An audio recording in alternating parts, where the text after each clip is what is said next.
halkan waa bartamaha magaalada Kismaayo waxaa iskugu yimaaday boqolaal shacab oo doonaya inay ka qayb qaataan soo dhaweynta ra'iisul wasaaraha Soomaaliya Xasan Cali Kheyre kadib markii uu ka soo degay garoonka waxaa halkaasi ka soo galbiyay madaxweynaha maamulka Jubbaland qaar ka mid ah wasiirada iyo xildhibaanada ka tirsan maamulkan 7 sano uu xilka hayay madaxweynaha maamulka Jubbaland waxay u ahayd bulshada reer Kismaayo markii ugu horeysay ee mas'uul ka tirsan dawladda Soomaaliya oo soo booqday in goob fagaara uu kala hadlo dadka siyaasadda falanqeeya ayaa arintan ku tilmaamay inay tahay olole hordhac u ah doorashada soo socota ee 2020ka guud ahaan shacabka reer Jubbaland waa u mahadcelinayaa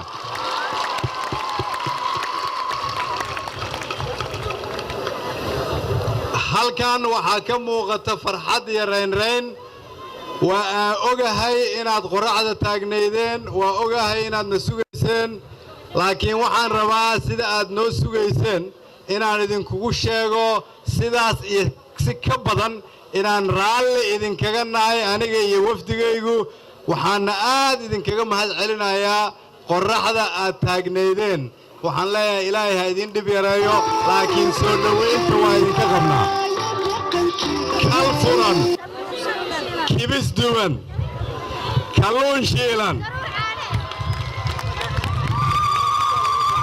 haddana kaafisaa la idinkugu daray waana ogolahay waa mahadsantihiin madaxweynaha maamulka Jubbaland ayaa isna soo dhaweeyay ra'iisul wasaaraha Soomaaliya Xasan Cali Kheyre waxaan aad ugu faraxsanahay maanta inuu nagala soo qayb galo booqasho ugu yimaado ra'iisul wasaaraha Jamhuuriyadda Federaalka Xasan Cali Kheyre iyo wafdiga hogaaminayo oo ay la socdaan taliyayaasha ciidamada qalabka sida Soomaaliya taliyaha xoogga dalka Soomaaliyeed taliyaha booliiska mudane ra'iisul wasaare iyo wasiirada saaxiibada hoostaagan ku soo dhawow magaalada Kismaayo inkastoo uusan ka hadlin ujeedada rasmiga ee halkan u yimid ra'iisul wasaaraha Soomaaliya